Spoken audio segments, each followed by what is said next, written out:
semua pelaku daripada UMKM yang ada di Kecamatan Babulu terutama bisa memahami dan bisa mengerti apa sih pentingnya daripada acara pada hari ini. Saya harapkan acara ini memang bisa menyentuh langsung kepada pelaku-pelaku usaha yang ada di Kecamatan Babulu.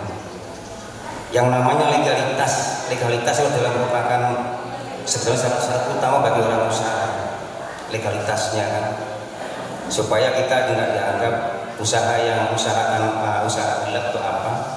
Maka pentingnya itulah sosialisasi ini biar ibu-ibu atau bapak-bapak yang ada di sini biar mengerti selanjutnya kayak mana nanti jalan keluarnya. Jadi saya harapkan dengan ada kegiatan ini Bapak Ibu selaku pelaku daripada UMKM bisa mengikuti acara ini sampai akhir nanti. Kami menyelenggarakan sosialisasi dan pendampingan pendaftaran NIB, SPPI, RT dan sertifikasi halal bagi UMKM di Kecamatan Babulu. Di sini kami ingin mencoba menekankan terkait pentingnya legalitas usaha untuk pengembangan UMKM. Legalitas yang dimaksud di sini mungkin lebih ke bentuk perizinan atau pemberian izin yang diperoleh secara sah bagi pelaku UMKM dalam menjalankan usaha. Kami berharap dengan adanya program kami bersama tim penggerak PKK Kecamatan Babulu tentunya, para UMKM di Kecamatan Babulu ini punya kesadaran dan tergerak untuk memiliki legalitas usaha minimalnya NIB begitu, dan dengan begitu UMKM di Babulu ini dapat memberikan kepercayaan kepada pelanggan dan juga mitra bisnisnya bahwa usaha Bapak Ibu ini sekali telah dijalankan sesuai dengan standar yang telah berlaku. Saya yakin dengan adanya kegiatan yang digagas oleh adik-adik kita ini sangat membantu bagi pemerintah dan masyarakat yang ada di Kecamatan Babulu, karena pentingnya sertifikasi ini di dalam berusaha, ya baik itu perorangan maupun kelompok, ini penting sekali, apalagi terkait dengan makanan. Ini juga ada label-label yang akan diberikan, ini juga perlu juga ditetapkan label untuk produk yang akan kita pasarkan. Dengan NIB-nya ini juga diterbitkan melalui aplikasi OSS, nantinya akan dijelaskan nanti bagaimana cara mendaftarkan produk-produk kita, masalah perizinan. Ya, mudah-mudahan dengan adanya sosialisasi ini pelaku usaha yang ada di Babulu memiliki perizinan sertifikasi halal dan NIB. Ibu-ibu yang saya sayangi, kegiatan ini saya apresiasi karena yang hadir ini adalah binaan dari tim penggerak PKK se-Kecamatan Babulu. Kita hidupkan kembali PKK kita hidupkan kembali UMKM kita dalam semua produk-produk kita. Karena itu tadi, kita harus mempersiapkan diri sebagai Serambi Nusantara. Berharap ibu-ibu yang ada di sini sebagai pelaku UMKM, ya, untuk menopang usaha UP2K, artinya usaha penghasilan, peningkatan pendapatan keluarga. Nah, ibu-ibu yang hadir di sini harus menopang keluarga masing-masing, ya. Semoga apa yang saya sampaikan mendapat perhatian, khususnya mungkin kepada semua pelaku UMKM, supaya kita terus berbuat bersama-sama. Kalau bukan kita, siapa lagi? Kalau bukan sekarang, kapan lagi? Selamat pagi, Om Swastiastu, Namo Buddhaya, Salam Kebajikan. Di sini perkenalkan, nama saya Muhammad Setiono dari Program Studi Teknologi Hasil Perikanan Fakultas Pertanian Universitas Gadjah Mada. Di sini saya akan memandu jalannya diskusi mengenai sosialisasi dan pendaftaran NIB, SPPI, RT dan sertifikasi halal Kecamatan Babulu dengan judul Pentingnya Legalitas Usaha untuk Pengembangan UMKM di Kecamatan Babulu. Bapak Ibu, saya di sini walaupun orang Bengkulu, tapi terhitung awal bulan tanggal 5 kemarin saya ditarik otorita Pak Alimuddin khusus mendampingi UMKM se-PPU Kukar. Jadi saya dapat tugas khusus dari Pak Deputi di otorita IKN, karena alhamdulillah memang udah lama kenal di bidang olahraga dan juga UMKM. Makanya beliau lihat bahwa ternyata UMKM di PPU Kukar ini banyak yang belum terpola. Mungkin pelakunya banyak banget, tapi pola untuk membangun pelakunya ini terhimpun tuh nggak ada. Makanya saya sampaikan kemarin ke desa-desa keliling, hari Minggu kemarin itu di Gunung Mulia, terus minggu sebelumnya itu di Subang 3, bahwa pentingnya organisasi rumah UMKM tiap desa. Ini karena saya bergerak di bidang organisasi, saya sampaikan materi tentang organisasi, walaupun saya juga berapa kali isi materi pelatihan keuangan, pelatihan pemasaran, pelatihan produksi, bahkan SOP. SOP itu standar operasional produksi. Jadi produksinya harus sesuai dengan SOP biar bisa bertahan. Dan nanti ketika bisnis itu berjalan selama 2 tahun, kita bisa pilotkan itu. Pilotkan itu apa artinya? Kita bisa serahkan karyawan kita untuk ngerjain apa yang kita kerjain 2 tahun kemarin. Nah ini yang paling penting ilmunya UMKM, karena jangan sampai usia 60, dari umur usia 20 sampai 60 dia terus yang kerjain. Nah ini ya ibaratnya kurang ada naik kelasnya, kita naikkan kelas. Kalau misalnya udah bisa, kita punya standar profesional, maka nanti karyawan lain pun bisa. Nah makanya di sini contoh-contoh lembaga yang sudah saya bentuk ada oleh IKN. Kita sebagai pelaku usaha ya, jangan selesai bareng sama BUMDes. Kenapa? Banyak kasus-kasusnya kayak gitu Bu. Mantan manajer perusahaan ya, mantan manajer marketing perusahaan teman saya di salah satu Bengkulu. Ketika jadi ketua BUMDes pusing dia.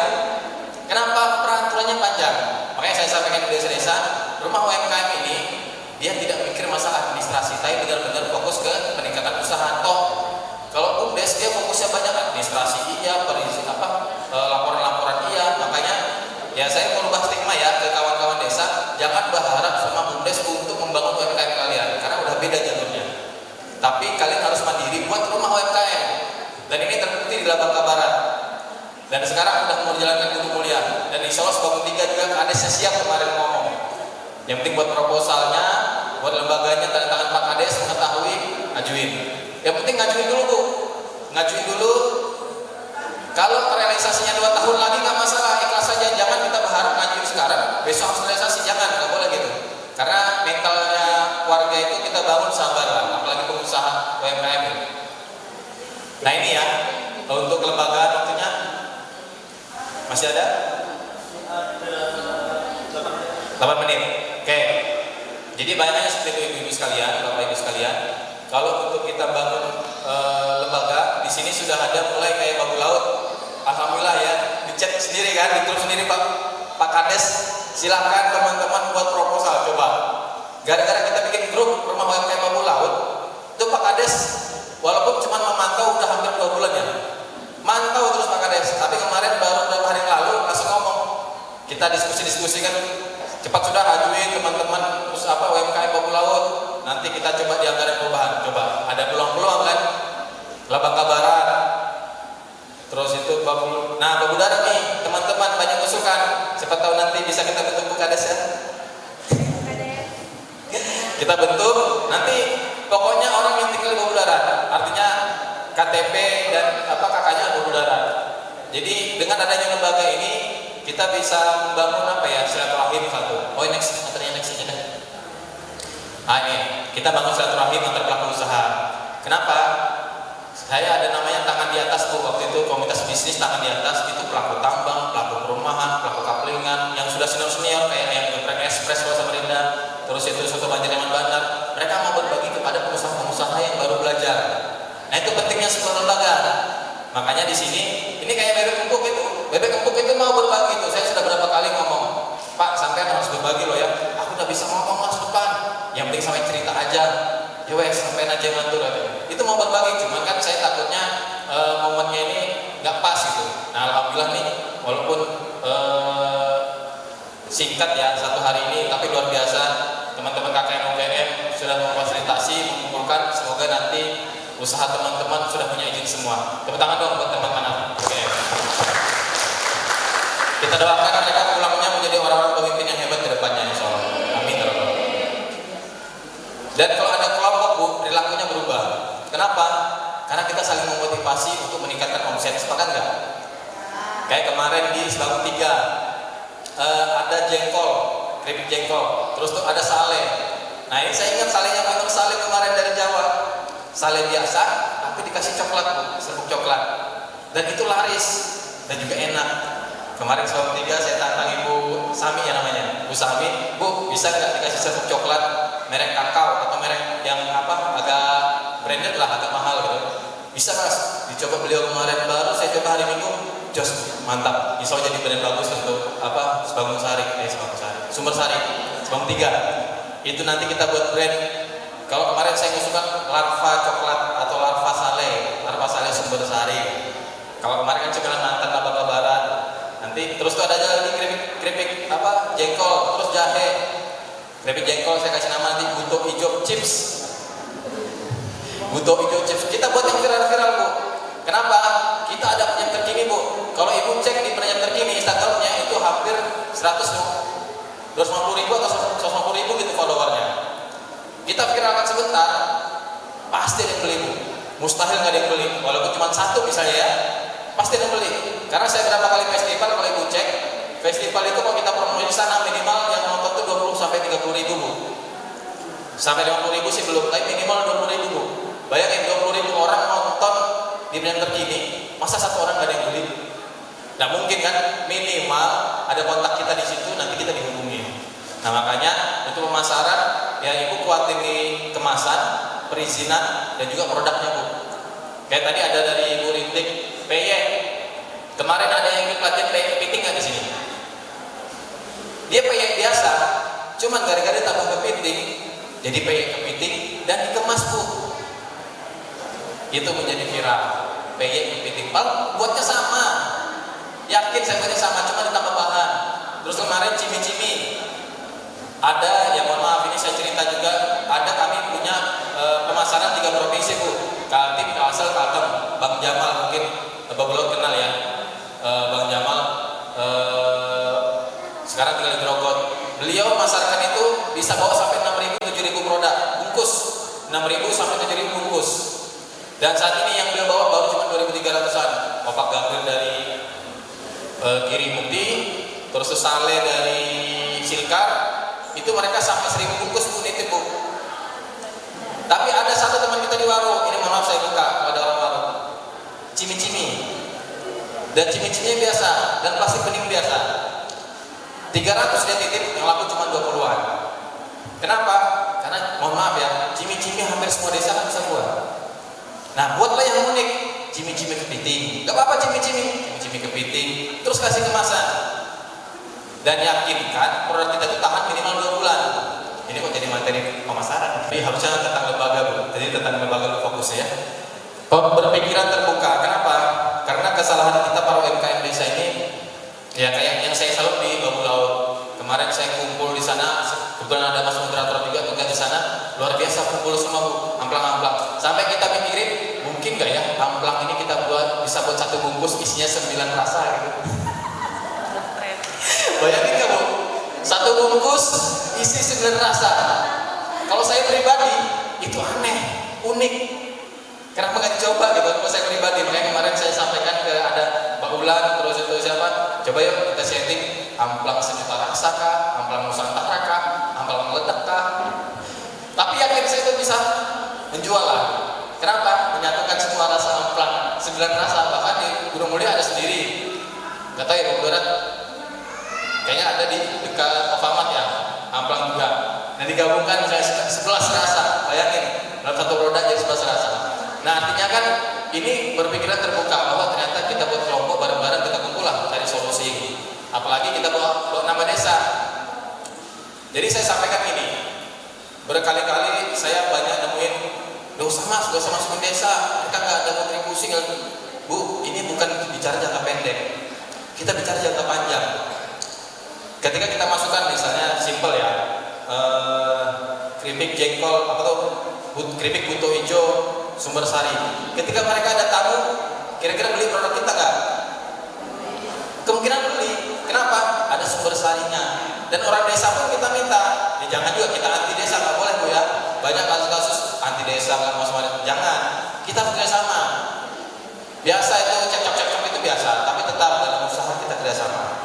Makanya jangan sekali-sekali ya kalau niat kita akan daerah, ikhlaskan niat kita akan daerah. Dosa kita berpikir desa nggak bantu, desa nggak modalin, dosa kita pikir gitu. Yang penting kita niatnya akan desa. Gitu.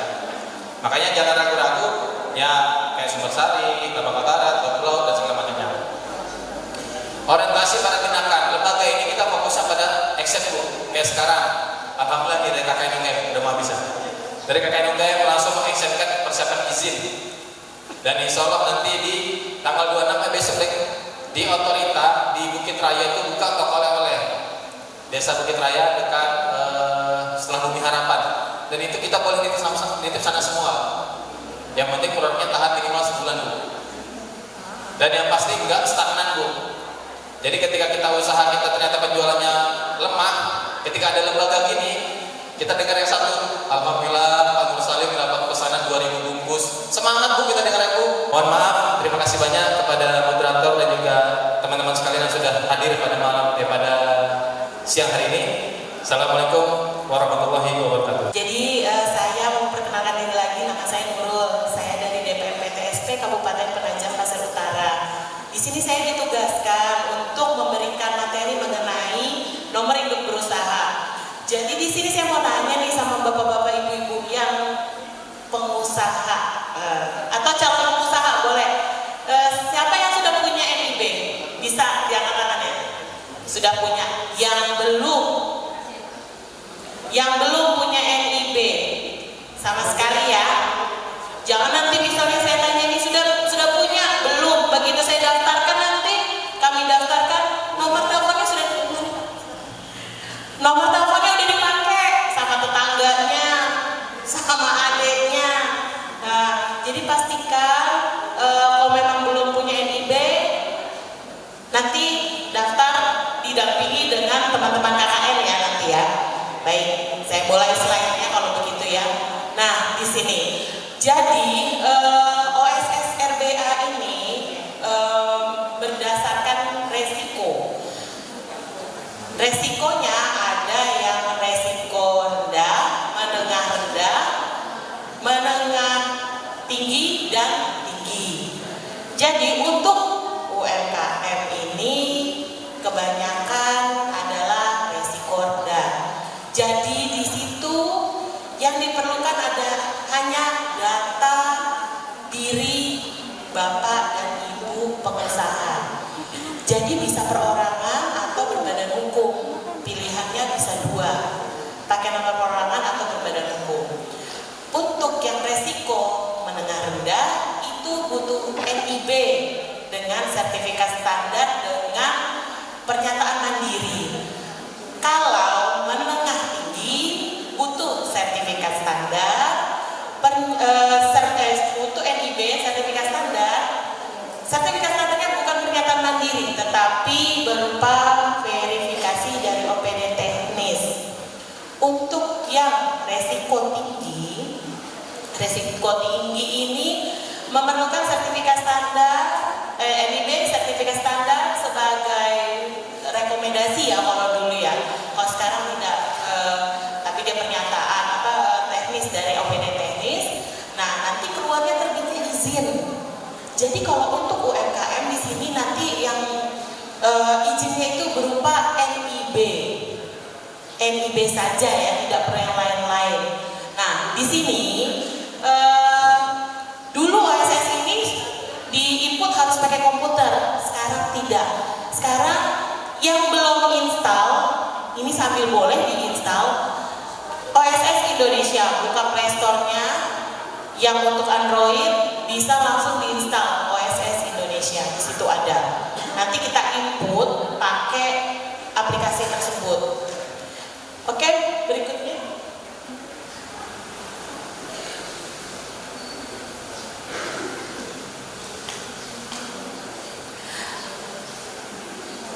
Nah, di sini nanti ada menu untuk mendaftar. Jadi di sini nanti kita mendaftar, gunakan nomor telepon, nanti dibalas usernya tuh pakai WA, WhatsApp. Jadi pastikan handphonenya sudah terinstall WhatsApp.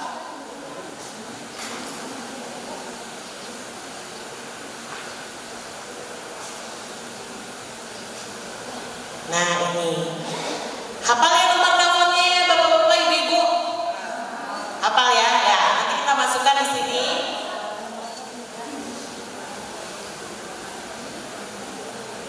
Nah ini tampilannya nanti kode OTP-nya masuk di sini, masuk di WhatsApp. Jadi jangan sampai WA-nya nggak aktif. Jangan lupa juga paketnya. Disediain WiFi nggak sih di sini? Pakai WiFi nggak ya? Oh nggak, berarti harus punya paket ya.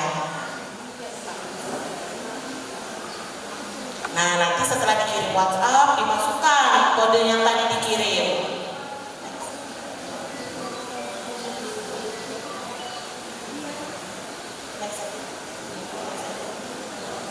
Nah ini, setelah nanti kode itu dikirim, di sini bapak-bapak, ibu-ibu harus memasukkan NIK.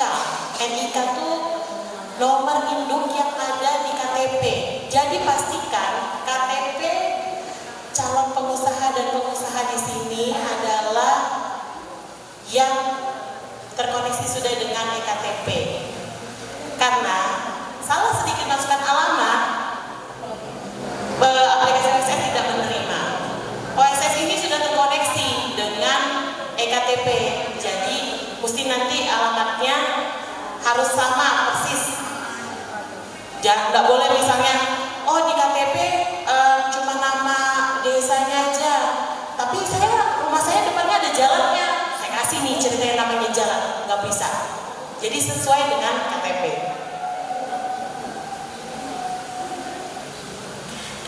Kalau sudah lengkap, nanti ada tercetak seperti ini. Terima kasih sudah mendaftar di OSS, berarti sudah terdaftar di OSS. Nomor NIK-nya dengan nomor telepon yang tidak bisa dipakai dengan orang lain.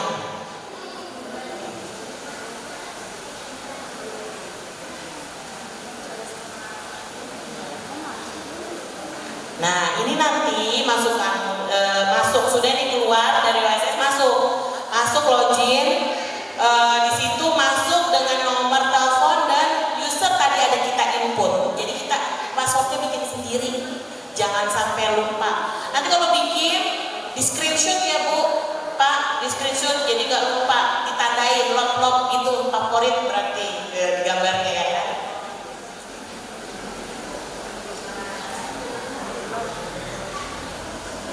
Nah di sini baru, jadi kita menginput di sini ada permohonan baru tuh berarti nanti masuk permohonan itu sesuai dengan usaha dari bapak dan ibu. Misalnya usahanya itu menjahit, nanti teman-teman akan bantu carikan KBLI klasifikasi baku usaha Indonesia yang pas. Karena tidak bisa Bu, misalnya nih ibu satu bakery berarti itu roti ya, yang satu lagi nih jual makanan kering, itu pasti beda Bu KBLI-nya. Terus misalnya ibu menjahit, satu menjahit di depan, ibu punya toko sembako, nggak bisa Bu digabung antara menjahit dengan toko sembako, itu tidak bisa. Tetapi yang perlu diketahui di sini NIB itu adalah satu. Misalnya nama ibu sudah punya usaha satu, ibu punya usaha menjahit, begitu dikelola usaha tadi sembako, nama ibu juga nih, ya kan? Bapak bagian modalin aja ya kan Pak. Jadi itu hanya satu NIB-nya Bu ya, satu NIB. Jadi NIB itu adalah status usaha ibu satu saja, tidak ada NIB yang kedua, kecuali kalau yang tadi menjahitnya ini pakai nama perusahaan, kalau yang tadi jual sembako tadi pakai nama ibu bisa. Jadi yang satu ibu sebagai direktur, yang satu ibu sebagai pengusaha. Oke? Ya. Jadi di sini email Bu, jangan lupa saya ingatkan lagi email. Jangan sampai nanti kalau misalnya mendaftar di sini ada menyebut email baru nggak hafal emailnya. Nah, ya.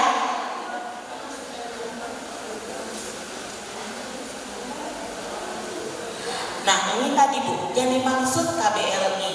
KBLI di sini adalah bidang usaha. Jadi kodenya 5 digit. Terus KBL yang kita gunakan adalah KBL tahun 2020.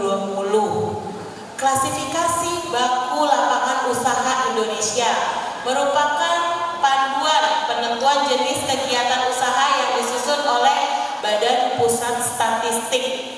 Informasi tentang KBLI sudah tersedia di sistem OSS. Jadi kalau misalnya buka oss.go.id di Chrome atau di internet Explorer bisa di pencarian itu bisa buka, di situ ada informasi. Jadi di situ bisa Ibu cari semua, Bapak semua cari, itu ada berbagai jenis KBLI. Tinggal kita ketik nih. Misalnya saya bilang tadi menjahit, ketik menjahit. Di situ Ibu sebagai misalnya kalau yang menjahit berarti itu adalah industri. Masuk di industri dia nanti yang jual itu adalah perdagangannya. Nah, itu beda persyaratan. Oke,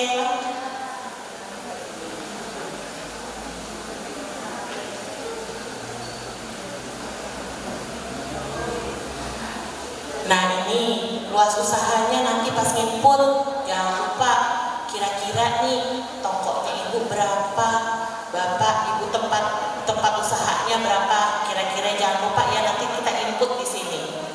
Terus modalnya jangan lupa juga berapa modalnya. Nah, sudah validasi risiko. Di sini nanti ada risiko. Nah, di sini ada kegiatan ini sudah berjalan atau belum.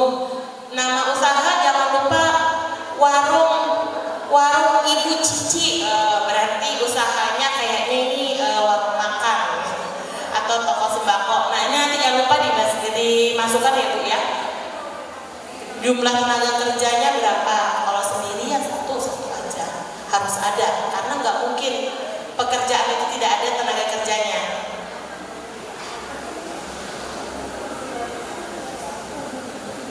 Nah, ini nanti kalau pemohon baru sama prosesnya seperti tadi, diisi juga formulirnya di aplikasi tadi.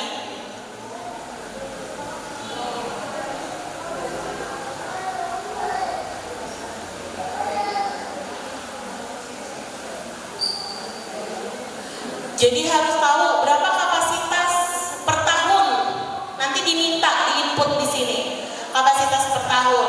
Misalnya bawang goreng nih, berapa kilo kapasitasnya setahun? Oh, 50. Nanti diisi di sini kapasitasnya. 50 berarti satuannya kilogram.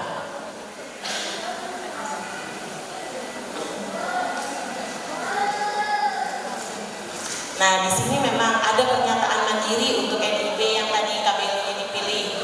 Nah, nanti dicentang, dibaca, baru dicetak, baru diklik di bawahnya lagi. Nah, ini dicetak, next. Tuh, ada di bawahnya yang biru tuh. Nah, jangan lupa klik simpan.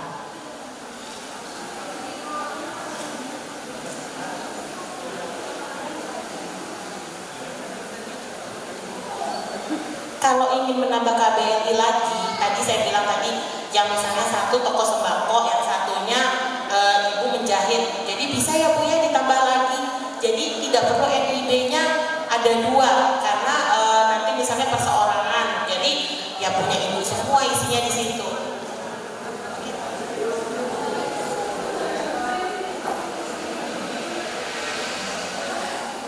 Oke, ini KBL yang tadi dimasukkan, ceritanya sudah oke. Terus ke bawah lagi. Nah, di sini nanti ada cetak nomor induk berusaha. Sudah jadi. Ini contohnya kayaknya. Nah, ini contohnya. Ini contoh depan. Nanti KBL-nya itu di belakang, ada di lampirannya. Nah, nanti di situ ada KBLI 1, KBLI 2 kalau usahanya banyak. Nah, di situ tuh nanti semuanya punya Ibu. Berarti kalau sudah terbit KBLI-nya, usahanya Ibu, izinnya sudah ada. Bapak-bapak, ibu-ibu ya. Nah, nanti tinggal disesuaikan. Nanti setelah ini rumah tangga.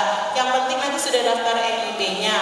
Terus nanti untuk sertifikat halal juga di sini sudah tersedia, nanti Ibu bantu input ya Bu ya. Nah, nanti teman-teman kami di sini saya bawa rekan-rekan dari DPPTSP untuk membantu, termasuk adik-adik KKN nanti untuk membantu bagi yang belum punya NIB, nanti kami bantu input setelah sesi semua ini. Mungkin itu saja yang dapat saya sampaikan, kurang lebihnya mohon maaf kalau ada kesalahan kata di sini. Assalamualaikum warahmatullahi wabarakatuh. Komitmen produksi pangan olahan industri rumah tangga. Jadi sekarang bukan pemenuhan nomor izin PRT. Jadi dia ada 3, nanti pemenuhan komitmen ya. Lanjut.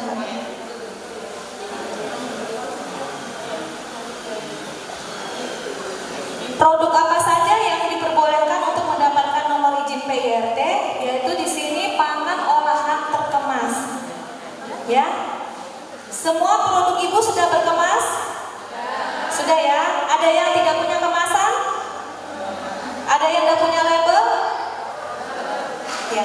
Jadi ada 2 aja Bu ya di sini, pangan olahan terkemas. Di situ nanti nomor izin PIRT dan pangan siap saji. Kalau pangan siap saji itu kurang dari 7 hari. Nah, itu tidak wajib PIRT. Jadi dia hanya mendapatkan sertifikat light agent. Ya, lanjut.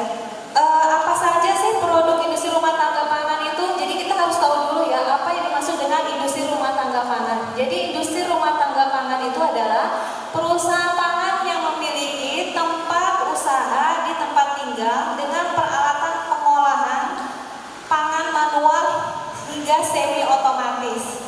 Ya, jadi manual dan semi otomatis. Di sini semuanya punya alat ya Bu? Ada yang nggak punya alat? Panci ya, pasti Bu ya. Lanjut.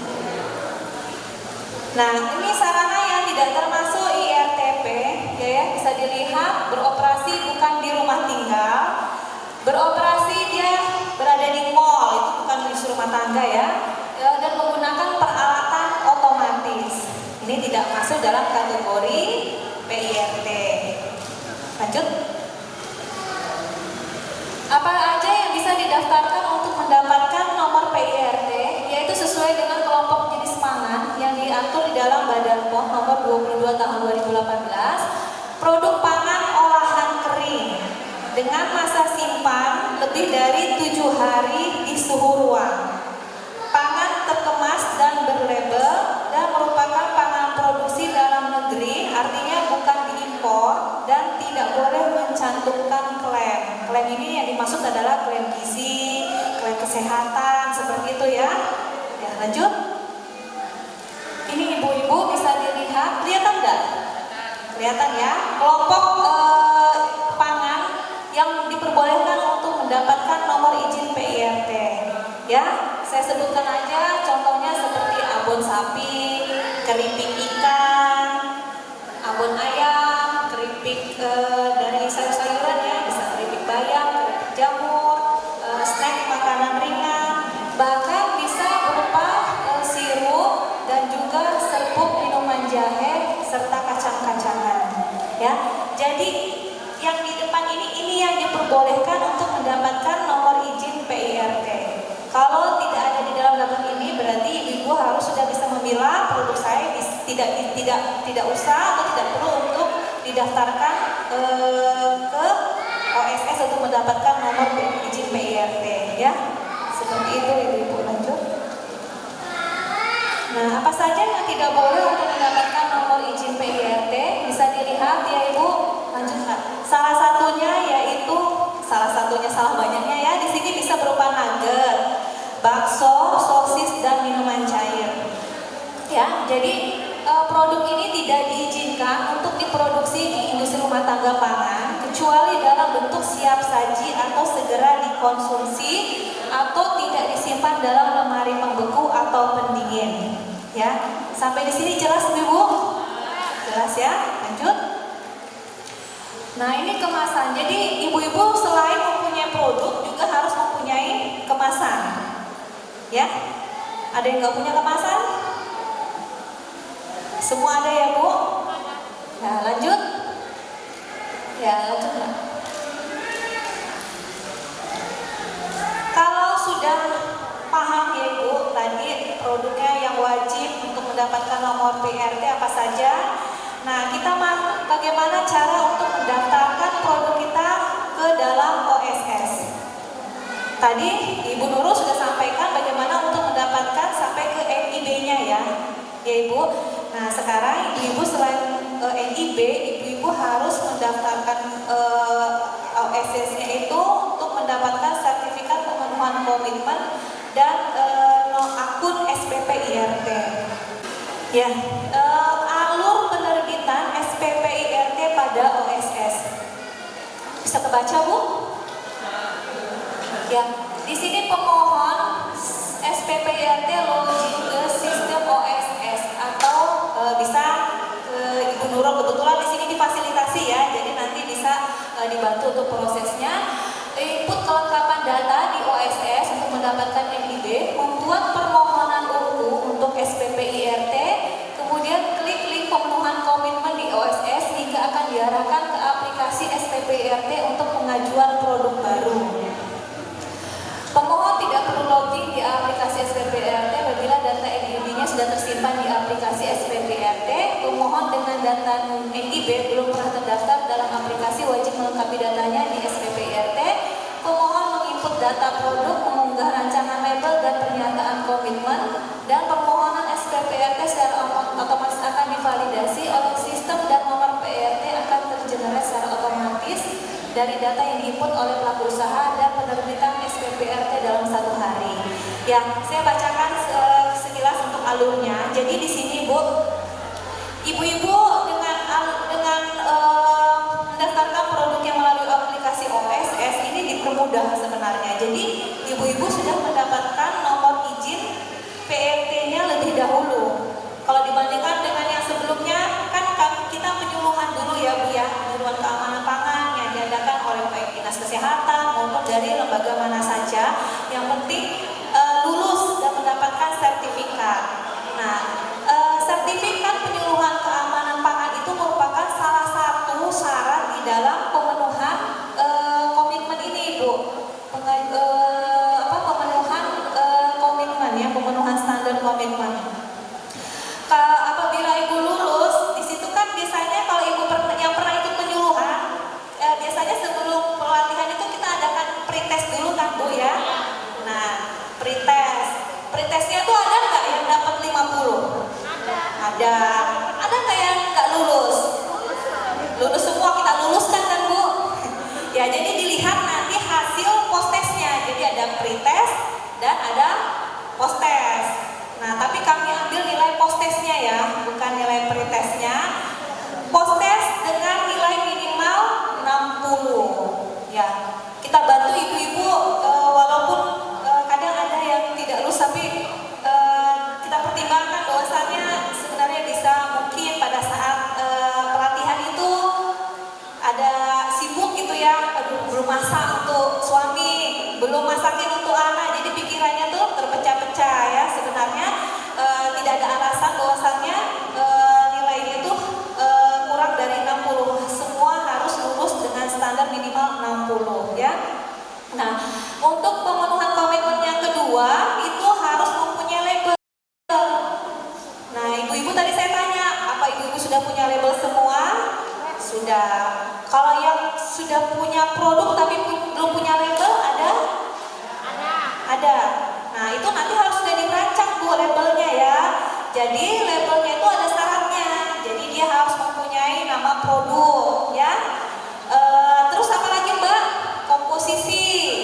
Nah, harus mempunyai nomor PIRT ya. Terus itu mempunyai di situ dicantumkan tanggal kadaluarsa, alamat yang jelas ya. Nah, itu ibu harus rancang. Artinya begini, paling tidak ibu sudah mempunyai rancangan itu, dan itu nanti salah satu syarat ya. Kalaupun nanti belum diperbanyak, silahkan berkonsultasi atau berkoordinasi dengan kami Dinas Kesehatan, apakah label ini sudah memenuhi syarat apa tidak, seperti itu. Kalau misalnya ibu ragu-ragu ya, tapi kalau misalnya ibu sudah yakin ini sudah memenuhi syarat ya silahkan diperbanyak atau dibawa ke percetakan ya, jadi untuk dicetak lebih banyak seperti itu. Nah, yang ketiga di sini input data produk, pembukaan rencana label, dan tadi sertifikat penyuluhan keamanan pangan. Lanjut. Nah, di sini ibu-ibu bisa lihat alur penerbitannya di aplikasi SPP IRT. Ibu kebaca nggak sih? Saya nggak kebaca loh. Baca ya? Ya, tadi setelah NIB terbit, ya, jadi kita masuk ke pengajuan SPP IRT. Jadi tadi kan mendaftar melalui aplikasi OSS, ibu akan mendapatkan 2 akun, satu akun OSS dan satu akun SPP IRT. Nah, setelah mengajukan SPP IRT, di sini kita menginput data produk. Di sini memilih jenis produknya, tadi mungkin sudah dijelaskan ya. Nah, sampai menginput di label. Apakah label Anda telah mencantumkan informasi? Jadi nanti ada di situ di checklist nama produk, komposisi, berat bersih, halal, nama dan alamat IRTP, keterangan kadaluarsa. Nah, baru nanti Ibu akan mendapatkan sistem akan menganalisis apakah SPP IRT bisa diterbitkan apa tidak. Akun SPP IRT Ibu akan terkoneksi dengan akun SPP IRT kami di Dinas Kesehatan. Jadi nanti kalau misalnya Ibu sudah mengupload semua datanya dan pemenuhan komitmen tadi ya, nanti kami bisa lihat di akun SPP IRT kami bahwasannya ibu-ibu ini sudah mendaftar di SPP IRT. Nah, di situ itu adalah bukti dan kami verifikasi. Nanti kami selain verifikasi berkas itu, kami juga akan audit ke tempat ibu-ibu. Nah, auditnya itu ya kami checklist apakah kesesuaiannya memenuhi syarat apa tidak. Kalau bagaimana kalau ternyata di standar pemenuhan komitmennya tadi itu tidak terpenuhi salah satunya, kan ada 3 Bu ya, label, sertifikat penyuluhan keamanan pangan, dan juga audit kami. Bagaimana kalau misalnya salah satunya tidak memenuhi dalam jangka waktu 3-6 bulan, maka nomor izin itu akan dicabut ya Bu ya. Jadi sekarang pemenuhan komitmen namanya. Kalau dulu kan kita terbitkan sertifikat keamanannya, kami audit, dan kalau memenuhi syarat kami keluarkan nomor izin PIRT-nya. Sekarang tidak seperti itu Bu ya. Jadi ada jangka waktunya izin PIRT-nya Ibu kalau Ibu tidak memenuhi komitmen tadi. Jadi selama 6 bulan kalau tidak dipenuhi maka akan tercabut otomatis. Dari saya sekian, terima kasih. Wassalamualaikum warahmatullahi wabarakatuh. Waalaikumsalam warahmatullahi wabarakatuh. Halal itu dari bahasa Arab ya Bu ya, berarti diperbolehkan, diterima, diizinkan dan legal ya Bu ya, legal ya. Terus juga bukan hanya halal, toyib juga ya Bu ya, bukan hanya halal tapi toyib juga, berarti baik, aman untuk dikonsumsi. Nah, halal itu ya bukan hanya halal tidak terkontaminasi dari produk yang tidak halal ya Bu ya. Di sini Islam semua ya Bu ya. Halal itu jelas ya Bu ya, terdapat dalam surat Al-Baqarah ayat 168. Nah, halal itu bagaimana? Nah, seperti ini dengan produk Ibu. Ini produk-produk Ibu akan nanti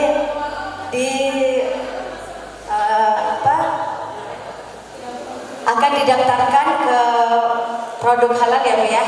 Nah, jangan sampai produk Ibu nanti halal sudah didaftarkan, tapi setelah sudah keluar sertifikat halalnya, proses baik dan seterusnya bisa saja menjadi tidak halal kembali ya Ibu ya. Nanti prosesnya bisa saja menjadi tidak halal tadi ya Bu ya. Nah, bagaimana proses-prosesnya itu harus diperhatikan ya Bu ya. Proses produk halalnya tadi mulai dari Ibu proses pendapatan halalnya, terus proses terus pembuatannya ya Bu ya, produknya itu harus diperhatikan semua sampai kemasan ya Bu ya. Itu ada nanti kemasan, proses semuanya itu terkontaminasi ya Bu ya. Nah, dengan barang yang tidak halal, misalnya nih tikus, nih binatang-binatang yang berkuku tajam itu banyak seperti kucing juga Bu ya. Nah, itu terus lagi benda asing. Nah, terus ada rambut, kuku, perhiasan, batu, kerikil, itu banyak ya. Nah, itu bisa saja dalam prosesnya tadi itu menjadikan proses kita tidak halal. Mungkin bahan-bahan kita itu semua halal Bu ya. Kita semua sudah dapatkan sampai ini bahan-bahan produk, mulai dari bahan dasar kita sampai yang terkecil pun Bu ya. Seperti bahan-bahan nih, seperti masako aja, air. Misalnya nih ada produk, misalnya Resoles misalnya. Nah, itu produknya tepung. Sampai dengan air yang kita gunakan juga harus diperiksa ya Bu ya, kehalalannya, sumber airnya dari mana. Nah, seperti itu. Kalau semua sudah halal, tadi diperhatikan proses halalnya juga bagaimana. Nah, sampai lagi kita yang kemasannya terus Mbak. Itu ada Bu, jangan sampai nama kemasan itu jangan sampai sudah bahan kita yang sudah tadi semua halal, proses kita sudah halal, terus sampai lagi kemasan ini yang membuat tidak halal ya Bu ya. Terus ada namanya misalnya produk keripik setan misalnya. Nah, itu menjadikan produk kita tidak halal ya Bu ya. Iya, jangan sampai, pokoknya diperhatikan semua dari proses produk sampai dengan kemasannya. Itu jangan sampai menjadikan produk kita tidak halal ya Bu ya.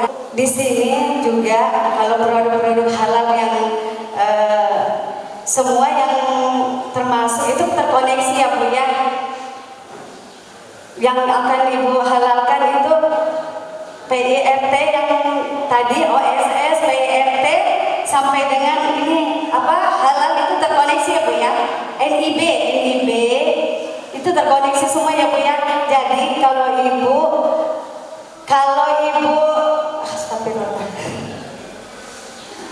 nah, kalau Ibu ingin mendaftarkan produk halalnya itu sudah harus ada NIB-nya ya Bu ya. Nah, di NIB itu